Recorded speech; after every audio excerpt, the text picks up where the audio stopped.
So we're going to start with the hip and special tests that go along with the hip. So the first one's really easy, the Trendelenburg test. So what we'll do is we'll have our model Izzy. She is going to turn and face the back wall, and she's going to pull her shirt up just a little bit so that we can see her waistband.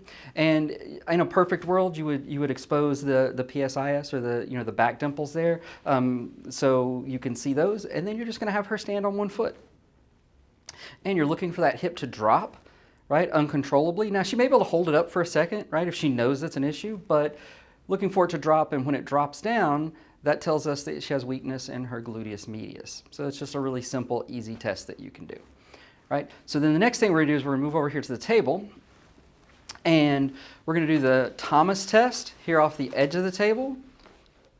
So what I'll have her do is she's gonna lay back, and you can do this a couple of ways. I can have her pull her knee up to her chest, or I can just push her knee up myself. And what we're looking for is for this leg to raise. And you'll see a couple of different versions of this. Some people will do this lying on the table all the way on. Some people will actually have them scoot down just a little bit more so that you have a little more off the table. But realistically, what you're looking for is for this to raise up. And that's a positive sign for tightness in the hip flexor, specifically the rectus femoris being tight. Sometimes you'll also see this leg extend at the knee. So those are all signs that you could see. Right? So now we're going to have Izzy scoot up this way a little bit. All right, so the next one we're going to do is the Nobles, and that's just for friction over the IT band. Really simple. All we're going to do is put our finger over and this crosses over into the knee a little bit, right? But remember the IT band is going to go across both the hip and the knee. So we're just going to pressure on the outside, just above that condyle, flex and extend. It's going to elicit pain. All right, so that's the Nobles test. The next one after that we're going to do is the Ober, which is also for the IT band. So for that one, I'm going to have Izzy turn and face toward the camera. I'm going to have her bring her bottom leg up just a little bit into a little bit more of a bend, and then I'm going to take this leg. Actually, before I do that, I'm going to have Izzy back up. I'm going to turn to the side. I'm going to have her back all the way up so that she hits me. There we go. And now I'm going to stabilize her hip with my hand, and then I'm going to bring this top leg back.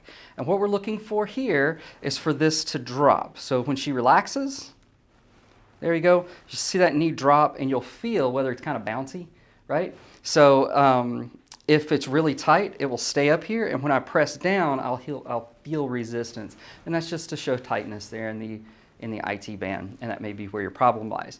Now we're gonna have her roll over onto her back, and we're gonna do the hip scouring test. And you'll see this done a couple of ways.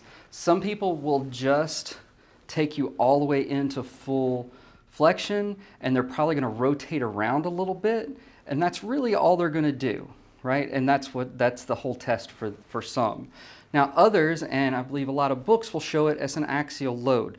So what you're going to do there on the distal femur is you're going to provide pressure down, and you're going to internally, externally rotate and move it around some. And what you're looking for is elicit pain that would be consistent with, like, say, a labrum tear. So you're using that axial load to put pressure on that acetabulum.